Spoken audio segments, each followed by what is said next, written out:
Bismillahirrahmanirrahim. Alhamdulillahirabbil alamin. Allahumma salli ala sayyidina Muhammad wa ala ali sayyidina Muhammad. Assalamualaikum warahmatullahi wabarakatuh. Waalaikumsalam. Alhamdulillah, dalam kesempatan ini saya bersama Abi Amir. Kita bersama-sama membicara sedikit nasihat-nasihat persiapan untuk menyambut bulan suci Ramadan. Abi, saya pernah baca dalam satu hadis,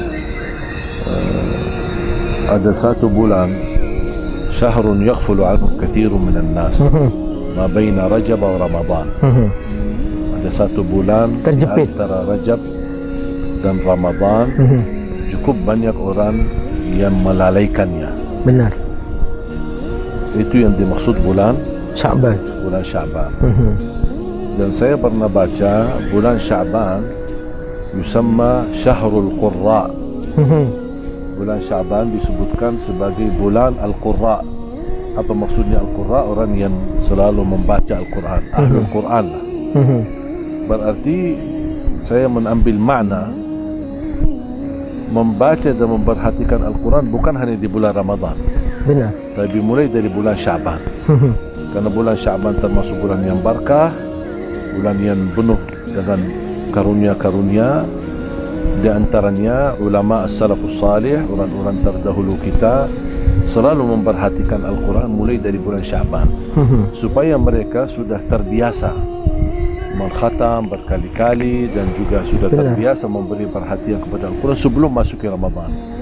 Tinggal begitu masuk Ramadan bukan akan baru mulai, tapi mereka akan melanjutkan, sudah menikmatinya. Sedangkan banyak zaman sekarang bisa masuk Ramadan bahkan sampai habis Ramadan, tapi sayang sekali tidak dapat mengkhatam Al-Quran ataupun membaca Al-Quran walaupun sedikit. Jadi gini Syekh, para pendahulu kita itu benar-benar mempersiapkan Ramadan itu sejak sebulan sebelumnya. Bahkan Nabi sudah memberikan aba-aba, sekalipun memang riwayat hadisnya banyak orang mempertentangkan, banyak orang mempertentangkan, tapi tanda-tanda ini memang sudah kelihatan gitu bahwa Rasulullah menyampaikan khutbah, qad adallakum syahr Ramadan, syahrul mubarak, telah nampak rindangnya Ramadan. Dan ini khutbah disampaikan Nabi sebulan sebelum Ramadan. Jadi itu sudah di awal bulan Sya'ban sudah Nabi sudah memberikan aba-aba kepada para sahabatnya. Ayo kita bersiap-siap, jangan sampai kita tidak kebagian keberkahan Ramadan. Dan bahkan Nabi sendiri ketika masuk bulan Sya'ban, Nabi sudah memperbanyak puasa. Ma min syahrin, ini dalam hadis sahih, ma min syahrin aktsar min Sya'ban yasumu fihi Rasulullah SAW. Tidak ada bulan melebihi bulan Sya'ban di mana Nabi berpuasa sunnah. Di bulan-bulan yang lain Nabi hanya berpuasa 3 hari, fi ayyamul bid, berpuasa di hari Senin dan Kamis. Tapi ketika di bulan Sya'ban sampai dikatakan kana yasumus Sya'ban aktsarahu bal kullahu.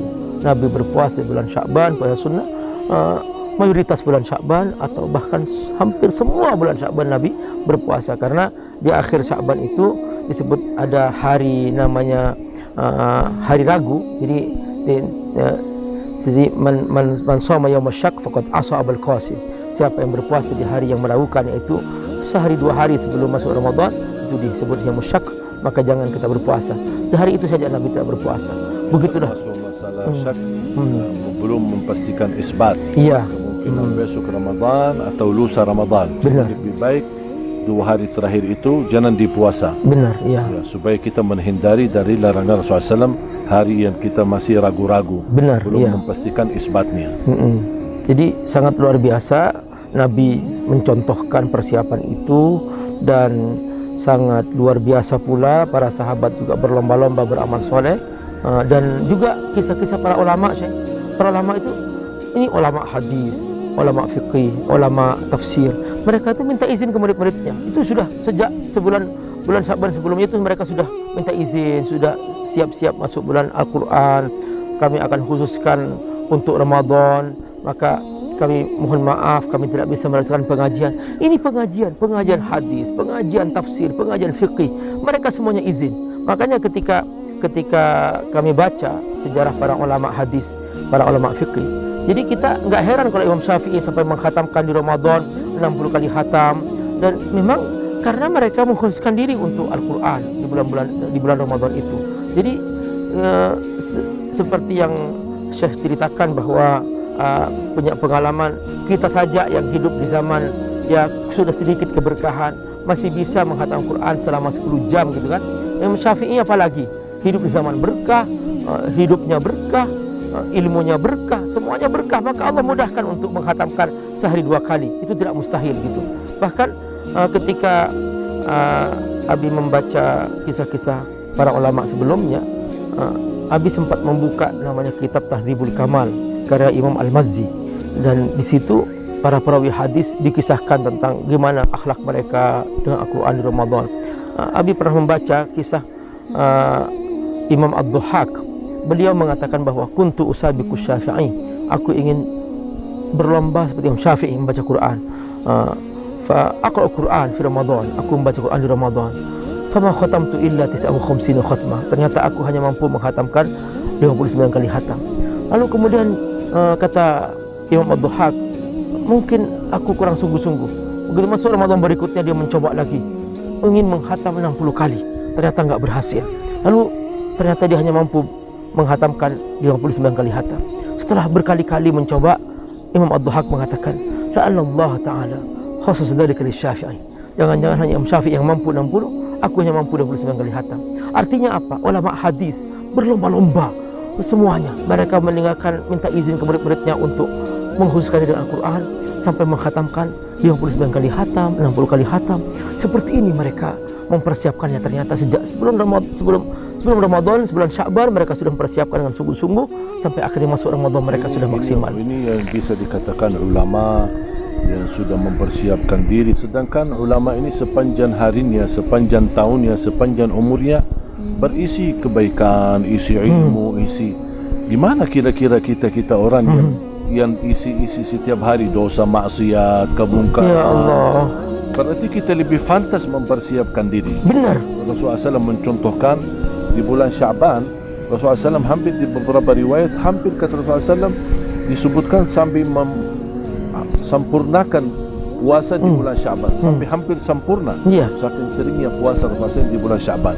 Ini Rasulullah sudah mencontohkan untuk berpuasa di bulan Sya'ban, untuk mempersiapkan diri supaya tidak kaget. Kita ini Rasulullah sudah istilah manusia yang termulia, manusia yang teragung, begitu menunjukkan contoh yang baik. Bagaimana diri kita sendiri? Sampai kata Siti Aisyah radhiyallahu anha, karena sepanjang tahunnya dia mengurusi Rasulullah SAW, urusi rumah, urusi keluarga.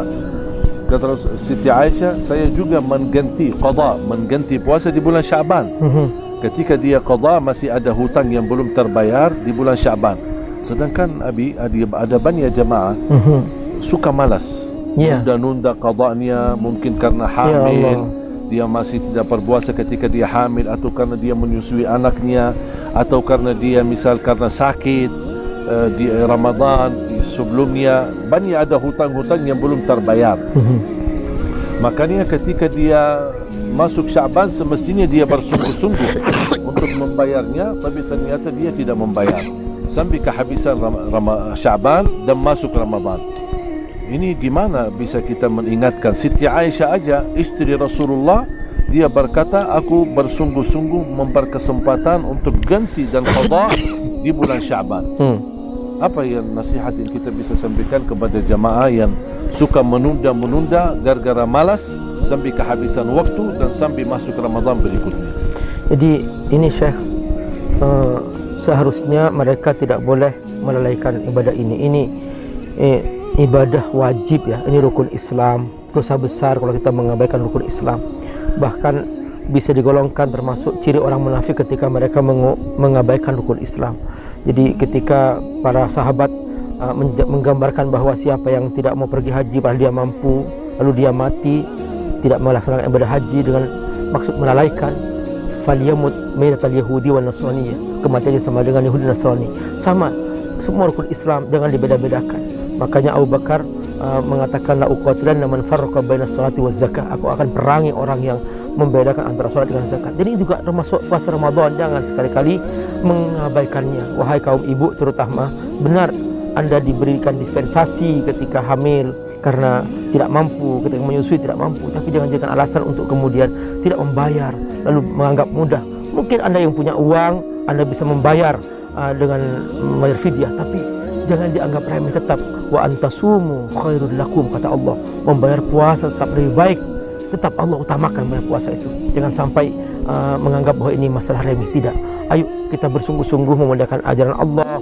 Jangan sampai meremehkan ajaran Allah, karena yang paling berbahaya bagi orang yang mengaku beriman adalah ketika dia meremehkan. Kalau kita tidak mampu, ada uzur yang Allah ampuni. Jadi faman kana minkum maridan aw ala safar fa itu min ayamin ukhra. Allah kasih dispensasi ketika ada uzur yang syar'i, tapi bukan uzur yang dibuat-buat. Ingat, Allah Maha tahu, tidak bisa kita berbohong kepada Allah Subhanahu wa taala. Ayo bersungguh-sungguhlah persiapkan diri bulan Ramadan. Makanya persiapan sebelumnya, sehingga nanti kita begitu masuk Ramadan kita sudah merasa aman, nyaman untuk berpuasa. Kita akan merasa nikmat. Perbanyak ibadah sebelum Ramadan. Sudah kita masuk Ramadan kita akan merasa indah. Seperti seorang petinju, Syekh. Nggak bisa kalau kita langsung mau masuk ke ring tinju tanpa ada persiapan sebelumnya. Itu para petinju 6 bulan sebelumnya mereka latihan, lari, pernafasan, dia untuk masuk ke ring tinju. Ketika masuk ke ring tinju, dia mampu melawan lawannya. Tapi ketika tanpa persiapan, dia masuk ke ring tinju, sekali pukul KO.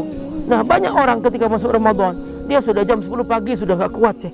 Dia sudah kelaparan. Bahkan banyak yang siang hari, banyak warung-warung pakai hordeng sih. Hanya untuk melayani orang-orang yang tidak berpuasa. Padahal dia sudah sahur tadi pagi bersama istrinya. Sampai di kantor, dia cari warung, dia makan siang. Disangkanya itu masalah kecil, itu dosa besar itu. Jangan diabaikan itu masalah puasa. Jangan dianggap aku bayar nanti setelah Ramadan. Bukan masalah membayarnya. Ketika Anda tanpa uzur meninggalkan puasa Ramadan, maka itu dosa besar. Sekalipun Anda membayar setelah Ramadan. Jadi termasuk kesengajaan ya. Dengan kesengajaan, ya. Meninggalkan perintah. Makanya kita harus berhati-hati, jangan sampai kita termasuk orang-orang yang meremehkan. Beralasan anak dah enak sama kawan-kawan, orang kantor lagi pada makan, anak apalagi saya merasa hari ini lemas, aku tak kuat karena alasannya lupa sahur atau apa-apa sajalah. Makanya kita berkesempatan demi menjadi lebih baik. Semua kita termasuk saya, masuk Abi Amir juga ya, masih banyak kekurangan kami, masih banyak dosa kami. Tapi ketika ada kesempatan kita mampu memperbaiki, terus kita segerakan. Ini kesempatan bulan Syaban, tidak lama lagi akan menyambut bulan suci Ramadan. Kita harus memiliki persiapan dari awal. Ada niat baik, tingkat yang baik, ada sungguh-sungguh, terus memperjuangkan diri menjadi lebih baik. Karena kalau kita ingin dari Allah Subhanahu wa taala pahala, balasan, diijabah hajat kita, dan Allah anugerahkan nikmat-nikmat yang luar biasa, kita harus menjadi hamba yang luar biasa. Tapi jangan jadi hamba yang biasa-biasa saja, tapi minta sama Allah yang luar biasa. Itu tidak adil.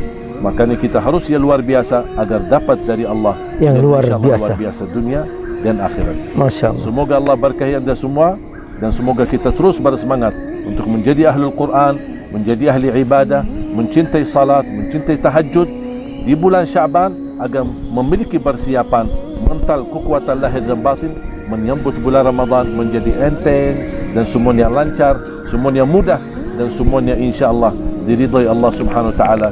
Dan semoga amal ibadah kita semua diterima di sisi Allah, tidak ada di antara kita yang sia-sia.